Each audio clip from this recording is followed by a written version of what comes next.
हर साल की तरह इस साल भी सोनपुर गांव में रंगोली प्रतियोगिता होने वाली थी। इस साल भी वहां के चौधरी महेश चंद्र ने पहले से ही एक बहुत बड़े रंगोली बनाने वाले डिजाइनर को शहर से बुलाने का विचार किया हुआ था। पिताजी, आप तो जानते ही हो हर साल मैं ही रंगोली प्रतियोगिता जीतती हूँ। आपने रंगोली डिजाइनर को बुला लिया है ना? किसी को कानो कान खबर नहीं होनी चाहिए कि हम रंगोली बाहर से बुलाकर बनवाते हैं। सबको बार बार की तरह यही लगना चाहिए कि रंगोली मैं बनाती हूँ। चिंता मत करो कोमल, मैंने पहले ही इंतजाम कर लिए हैं। बहुत बढ़िया डिजाइनर आने वाला है जो बहुत सुंदर रंगोली हमारे आंगन में बनाएगा। हर बार की तरह 50,000 का इनाम तुम ही जीतोगी। किसी को कुछ नहीं पता चलेगा। गांव में किसी की हिम्मत नहीं जो मेरे आगे बोल जाए। और कभी ऐसा हुआ कि सच्चाई खुद ही सामने आ गई, तब क्या करोगे? आपने एक बार भी कोमल को कहा है कि वो खुद से रंगोली बनाना सीखे। राम प्रकाश की बेटी बिंदिया कितनी सुंदर रंगोली बनाती है। सिर्फ आपके पैसे की रंगोली के कारण वो हार जाती है, वरना उसके हाथों की रंगोली बहुत सुंदर बनती है। तुम तो जब भी बोलोगी कड़वा ही बोलोगी। अपनी बेटी से ज्यादा तुम्हें उस बिंदिया का ख्याल रहता है। अरे वो एक गरीब मामूली मजदूर की बेटी है। वो जितनी मर्जी कोशिश कर ले, हमारी बेटी से आगे नहीं निकल सकती। और तुम अपनी जुबान भी मत खोलना, समझी? माँ, तुम तो चुप ही रहा करो। पता नहीं जब देखो उन गरीब भिखारियों की तरफदारी करती रहती हो। कोमल की माँ उस समय चुप हो जाती है, पर वो हमेशा अपनी बेटी को यही समझाती थी कि खुद से मेहनत करना सीखे, खुद रंगोली बनाना सीखे। पर कोमल अपनी माँ की बात को एक कान से सुनती और दूसरे से निकाल देती, क्योंकि उसे ऐसा करने में अपने पिता का सहयोग मिलता था। उधर गरीब रामप्रकाश की बेटी बिंदिया भी रंगोली बनाने की तैयारी कर रही थी। माँ, ये देखो मैं कितने सुंदर सुंदर फूल लाई हूँ रंगोली बनाने के लिए। अरे वाह बिटिया, बहुत सुंदर है। अच्छा, मैंने तेरे लिए घर के सारे जरूरी सामान जो रंगोली बनाने में काम आएंगे निकाल दिए हैं। चावल पीस दिए हैं, ये रही हल्दी, ये रहा कुमकुम, और बाकी सामान भी देख लो, ये भी तुम्हारी रंगोली में काम आ जाएंगी। बहुत अच्छा किया माँ। देखना, मैं इस बार घर के सारे सामान से बहुत सुंदर रंगोली तैयार करूंगी। पर क्या हुआ बिंदिया, तेरा चेहरा क्यों उतर गया? मुझे पता है हमारी बिटिया का चेहरा क्यों उतरा है, क्योंकि वो जानती है चौधरी साहब ने पैसा लगाकर पहले ही किसी अच्छे रंगोली बनाने वाले को बुला लिया होगा। और जज के सामने बोलने की इस गांव में किसी की हिम्मत नहीं होती। हर बार की तरह कोमल ही रंगोली प्रतियोगिता को जीतेगी। हमारी बेटी तो सिर्फ सपना देख सकती है। ऐसा मत कहो, समय पलटते देर नहीं लगती। मैं अपनी बेटी को कभी निराश नहीं होने दूंगी। मेरी बेटी पूरी मेहनत से रंगोली तैयार करेगी।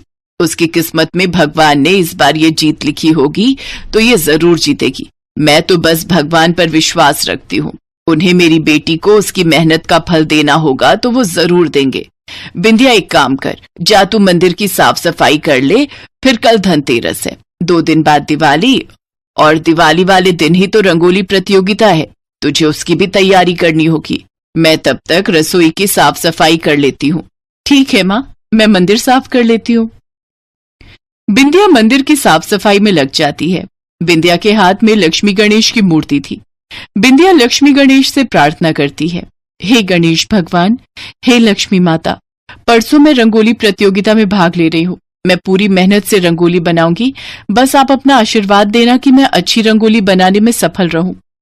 बिंदिया पूरे मंदिर की सफाई करती है और खूब अच्छे से मंदिर सजाती है। कहते हैं भक्त के द्वारा की गई पूजा भगवान तक जरूर पहुंचती है। भक्त को सदैव अपने भगवान पर श्रद्धा और विश्वास होना चाहिए। दिवाली का दिन आता है। बिंदिया अपने घर के आंगन में छोटी सी बहुत सुंदर रंगोली बनाती है, जिसमें घर के सारे सामान उपयोग में लाए गए थे। उधर चौधरी साहब सुबह सुबह ही शहर से रंगोली बनाने वाले डिजाइनर को बुला चुके थे। उन्होंने अपने घर के आंगन में एक विशाल, बहुत ही सुंदर तरह तरह के डिजाइनर रंग और डेकोरेशन का सामान लगवाकर रंगोली तैयार करवाई और उस रंगोली बनाने वाले को पैसे देकर वापस शहर भेज दिया। कोमल उस रंगोली के पास बैठ गई और रंगोली को बनाने का नाटक करती रही। तभी तेज आंधी तूफान आने लगा। मिट्टी और धूल उड़ रही थी। देखते ही देखते चौधरी साहब के आंगन की रंगोली आंधी के साथ खराब हो गई। पिताजी, ये सब क्या हो गया? मेरी तो पूरी रंगोली खराब हो गई। जज तो आने ही वाले हैं, अब हम क्या करेंगे? मुझे तो रंगोली ठीक से बनानी भी नहीं आती। अब कुछ नहीं कर सकते बेटी, हमारी सच्चाई जज के सामने आ चुकी है। वो देखो।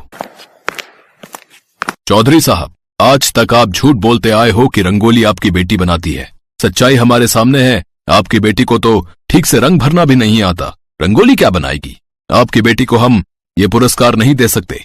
उसके बाद जज बिंदिया के घर पहुंचते हैं। बिंदिया की रंगोली बिल्कुल सही सलामत थी, कहीं से भी नहीं बिखरी थी। घर के उपकरण और सामान उपयोग में लाकर जो बिंदिया ने रंगोली बनाई थी, उसे देखकर जज बहुत खुश थे। बिंदिया बेटिया, तुम्हारी रंगोली बहुत सुंदर है। तुमने घर के सामान इस्तेमाल करके इसे बहुत सुंदर रूप दिया है। रंगोली प्रतियोगिता का इनाम इस बार तुम्हें जाता है। ये लो, तुम्हारी जीत का इनाम। बिंदिया और उसके माता पिता बहुत खुश होते हैं। इतनी देर में चौधरी साहब आ जाते हैं। प्रधान साहब, मेरी आंखें खुल गई हैं। गलती मेरी ही है। मैंने अपने पैसे पर घमंड किया और अपनी बेटी को सही सीख नहीं दी। मैंने उसे हमेशा गलत सीख दी। अगर आज मैं अपनी बेटी को सही सीख देता तो शायद मेरी बेटी कोमल भी बिंदिया की तरह अच्छी रंगोली बनानी सीख जाती और आज की प्रतियोगिता में उसे हार का सामना ना करना पड़ता। प्रधान अंकल, अगली बार मैं भी प्रतियोगिता के लिए रंगोली खुद बनाऊंगी। फिर मैं भी ये प्रतियोगिता जरूर जीतूंगी। बहुत अच्छी बात है कोमल बेटिया। मैं तो खुद चाहता हूँ कि हमारे गांव के बच्चे हर क्षेत्र में आगे जाएं। चलो, मुझे खुशी है कि समय रहते तुमने इस बात को समझ लिया। अच्छा चौधरी साहब, मैं चलता हूँ। बिंदिया बहुत खुश थी क्योंकि उसे अपनी मेहनत का फल मिल गया था। राम प्रकाश उन रुपयों को बैंक में जमा करवा देता है ताकि बिंदिया की आगे की पढ़ाई के काम आ सके।